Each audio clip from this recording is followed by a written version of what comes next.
сонсогч та бүхэндээ энэ өдрийн мэнд хүргэе.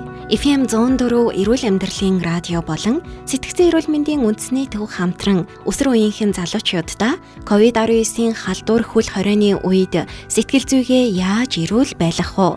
Сэтгэл зүйн эрүүл мэндээ хэрхэн хамгаалах арга замуудын талаар цуврал подкастыг бэлтгэн хүргэж байгаа лээ. Ингээд шинэхэн дугаараа та бүхэндээ хүрэхэд бэлэн болсон байна. Тэгэхээр энэ удаад COVID-19 халдварын цар тахлын үеийн хөл хориотой холбоотойгоор хүүхэд өсвөр үеийнхэн залуучуудын сэтгэл зүйд сөрөг нөлөө үзүүлж байгаа зүйлс, за мөн тэдгээр сөрөг зүйлсээс хэрхэн татгалзаж, буруу муу зүйлд татагдахгүй байх талаар ярилцлаа. Энэ удаагийн зочноор залуусын маань төлөөлөл болсон үг үйлдэл уран бүтээлээрээ зөвийг уриалагч рэпер Pak Rap-ийг урьж ярилцлаа. За сонсож байгаа залуучуудын энэ өдрийн мэндийг хүргье. Рэпер Pak Rap байна. Ер нь одоо COVID-19-ийн хөл хорой гарснаас хойш бараг хагас жил болчихлоо шүү дээ. Энэ ер нь таны одоо яг өдөр тутмын хэвийн амьдралд хэр нөлөөлж байна вэ? За миний амьдралд бол нэг тийм амар ноцтойгоор нөлөөлсөн юм яг надад бол мэддэхгүй л байна. Одоогийн байдлаар. Таны өөрийн одоо ингээд дадал зуршил болгосон зүйлс гэвэл юу байдаг вэ? Заавал өдөр бүр хийдэг зүйлс ч юм уу, байнгын цаг зориулдаг зүйл? За тий өдөр бүр бол тэгэл ерөнхийдөө студ орно. Заавал орно. Тэгээ гадуур янз бүрийн жижиг сажиг бизнесийн уулзалтууд ч юм уу, уран бүтээлийн уулзалтууд, тиймэрхүү уулзалтуудаар явдаг. Тэгээ яг одоо ковидос болж яг нэг янз бүрийн ивент энэ нэг хэсэгтээ цуслагдсан, тиймэрхүү тайзан дээр гараагүй удсан байна. Бусдаар бол хэвийн ажил хийгээд явж байгаа. Залуучууд бол таныг маш сайн одоо мэднэ. Ер нь бол таны уран бүтээлийг бас их сонсдог. Сүүлийн үед бас одоо залуучуудын дунд хамгийн их сонсдог рэпрүүдийн нэг. Тэгэхээр өсвөр үеийнхний маань хувьд болохоор одоо яг COVID-19-тэй холбоотойгоор сургуультай ер нь бол ерөөсөө яваагүй. За тэгээд элдв бүх нөгөө секц дуйлан бүгд хаагдсан те. Ихэнх цагаа бас гэртээ өнгөрүүлж байгаа. За найз нөхдөдтэйгээ уулзсан ч гэсэн бас байнгын уулзаж чадахгүй. Ерөнхийдөө нэг юм хөл хоройтой байгаа учраас яах вэ, юу хийх вэ гэсэн нэг ийм байдалтай байгаад байна л да. Тэгэхээр өсвөр үеийнхэн магадгүй те яг үүнээсээ болоод сөрөг зүйлд автах ч юм уу, сөрөг зуршилтай болох хандлага бас ажиглагдж байна гэж эмч мэрэгчлэнүүд ч гэсэн яриад байгаа. Тэгэхээр таны хувьд те одоо өсвөр наснда олж авсан хамгийн зөв зүйл нь юу байсан бэ? Магадгүй алдаа нь бас юу байсан бэ? Тэрийг манай залуучуудтай хуваалцах. Өсвөр наснда олж авсан одоо хамгийн ууштай зүйл нь гэх юм бол одоо урлагийг үзэх үнэлэмж, одоо урлагийг ойлгох мэдрэмжийг бас нэг багсаг бас өөртөө авч үлдсэн гэж бодож байгаа. Тэгээд би одоо нэг өнгөрсөн амьдралдаа нэг алдаа байдаг гэж боддгоо. Өсвөр насны ч гэлтгөө, одоо өчигдөр ч гэлтгөө. Ер нь манай залуучуудаас ихэнх цагаа одоо цахим орчинд өнгөрүүлж байна. Дэлгэцийн ард та өдөрт ер нь хэдэн цагийг дэлгэцийн ард өнгөрүүлж байна вэ? Сөрөг нөлөөтэй байхаа жишээ нь Facebook ухна гэдэг чинь ерөнхийдөө их дими цагаа үрэлт болчихж байгаа. Тэгэхээр дими цагаа өрнө гэдэг чинь сөрөг нөлөөл байх л та. Миний ажил дандаа уцтай холбоотой байдаг. Уцаар ярина хүмүүстэй нийш тийш юм мэйлтэн те мэйл аавна. Тэгээд одоо Facebook, Instagram-аар хүмүүстэй холбогдно. Одоо пэйжийнхаа чатнууд тариу өгнч байт юм уу, тиймэрхүү. Яг хөө тэгээ оройдоо яг нэг бүр утгаар нэг ухалт гэдгийг хийдэг. Харьчаад амархахаа өмнө ч юм уу. Дэлгэцний ард байгаагүй цагаа ер нь юу хийж өнгөрүүлж ийнвэ? Залуучуудыг бас юу хийвэл зүгээр гэж та хэлмээр байна вэ? Яг миний хувьд яг түрүүний ярьсанчлан нөгөө нэг яг тиймэрхүү ажлуудаа уулзалтууд студ гээд явдаг. Дүүнэртээ өсвөр үеийнхээ 10 жилийнхээ дүүнэртээ хандаж ирэхэд бол яг одоо нэг хийх гээд бодоод яваад байдаг амжитгүй зүйлүүд, хичээл сургуулийн үеэр амжитгүй зүйлүүдээ одоо амжуулж аваасаа гэж хүсэж байгаа. Тэгээ энэ бол хамгийн их том одоо нэгэсэндээ давуу тал гэж хүлээж авч одоо тэрийг хүлээж авч үр бүтээлтэй өнгөрөөж өөрийгөө хөгжүүлэхэд хамаг одоо ихэнх цагаа зарцуулаасаа гэж бодож байна. За мэдээж хэрэг сайхан амраасаа тий сайхан толгоогоо амраагаасаа бүх юм бие мах бод юу гэдэг бүх юм амраагаасаа. За тэгээд одоо энэ хөл хорионы үеэр бас хүүхдүүд зав нь ихцсэндээ одоо буруу муу зуршилт одоо өртөх магадлал өндөр байгаа гэж сонслоо. Тэгээд ер нь бол бүх зүйл хүрээллээс шалтгаална. Найз нөхдөс шалтгаална. Тэгэхээр хар багасаа одоо өсвөр насны үеэсээ одоо өөр чин за энэ хэрэггүй дээ гэсэн үнээсээ зайгаа барьж сураасаа зөв хүмүүстэйг нийлдэг байгаасаа гэж хүсье.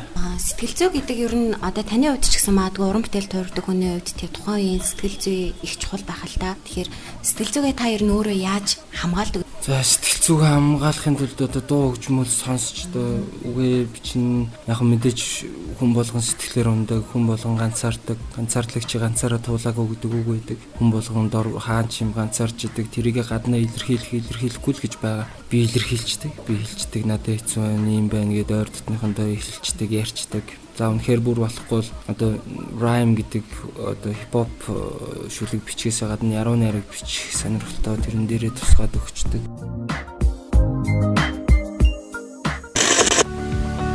Хөл хорой онцгой нөхцөл байдал удаан хугацаанд үргэлжиж байгаатай холбоотойгоор өсвөр үеийнхэн залуус цахим гэмт хэрэгт өртөх, мөн дэлгэцийн ард хитэх цаг өнгөрүүлэх зэрэг сөрөг нөлөө гарч байгаа талаар мэрэгжлийн хүмүүс анхааруулсан юм. Тиймээс буруу муу зүйлд автаж уруу татагдахгүй байх, хэрхэн татгалзаж цаг хугацааг яаж эерэг өөртөө сэтгэл ханамжтай өнгөрүүлэх талаар ах эгч үе тэнгийнхнээсээ санаа авч суралцахыг залуустаа уриалж байна. Ингээд подкастынхаа дараачийн зочин болох сэтгцэн эрүүл мэндийн үндэсний төвийн хүүхэд өсвөр үеийн клиникийн эхэмч Цэнт Сүрэнгийн зөвлөгөөг хүргэж байна. COVID-19 хөл хоройтой холбоотойгоор илүү ингээд өмнөх одоо цаг үеийг бодвол илүү ингэж ажиглагдж байгаа сөрөг зүйлс нь юу байна вэ? Өсвөр үеийнхэнд сөргөөр нөлөөлж байгаа зүйлс COVID-19 ер нь яг яаж нөлөөлж байна вэ гэдэгтэй. Тэгэхээр ер нь бол хүүхдүүд COVID-19-тэй холбоотойгоор гэртээ байгаа. Энэ хугацаанд их хөвчлэн нөгөө нэг дэлгэцийн хамаарал ихсэх хандлагатай. За дээрээс нь өсвөр насны хүүхдүүдэд нөгөө харилцааны хэрэгцээ байдаг учраас ихвчлэн одоо нэг тэр хэрэгцээнд хангахдахгүй байгаа гэртээ байгаа учраас цахим орчноор одоо нэг шинээр өөрийгөө илэрхийлэх, шинээр харилцах тийм зүйлүүд гарч ирж байгаа. Тийм учраас хүмүүст одоо танихгүй хүнтэй найз болох, цахим орчинд найзлах, тэр хүндээ одоо нэг өөрийгөө илэрхийлэх тийм хэрэгцээнүүд гарч байгаа учраас зарим талаар тийм цахим гэмт хэрэг өртөх хандлагатай байна. За тэгээд мэдээж дэлгэцийн хэрэглээ гэсэнтэй холбоотойгоор яадрна.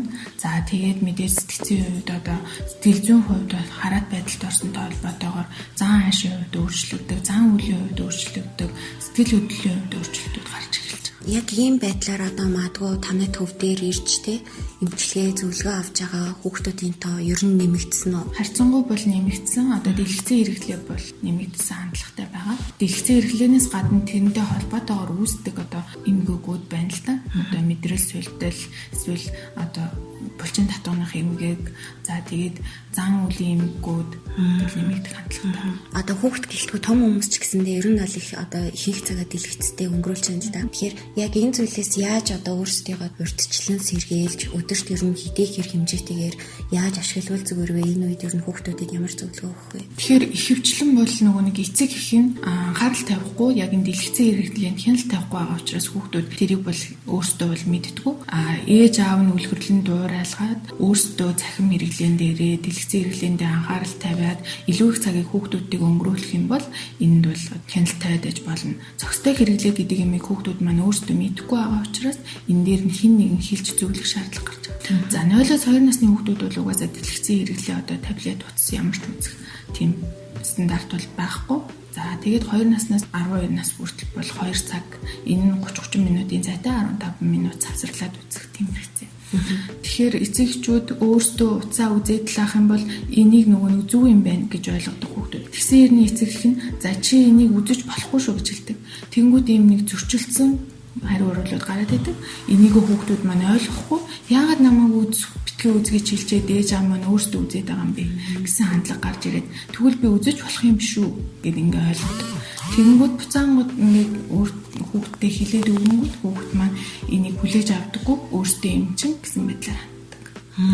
Яг ийм одоо дэлгэцийн хамааралд орох ч юм уу сөрөг одоо зан үйлд автсантай холбоотойгоор ер нь хүүхдүүдэд ямар шинж тэмдгүүд илүү их илэрх вэ тий? Тэгэхээр ер нь дэлгэцийн хэрэглээ гэсэнтэй холбоотойгоор донтолт гэсэн юм гарч ирдэг зарим донтолт. Энэ нь бие болон сэтгэл зүйн хувьд хараат байдал үүсгдэг. Сэтгэл зүйн хувьд яадаг гэхээр тоглоом тоглол идэг. Нөгөө тоглоомоо тогломоор санагдаад цаанаас ахаар аяндаа тийм хүсэл гарч ирдэг. Тоглоод нөгөө тоглоомдоо хожих юм бол дахин тогломоор санагдана. Тоглоомдоо хожигдох юм бол уурлаж, бухимдна, стресстэн. За тэгээ энэндээ болоод одоо утсаа шидэх ч юм уу, компьютер эвлэх ч юм уу, иймэрхүү хариу оруулаад гараад идэг.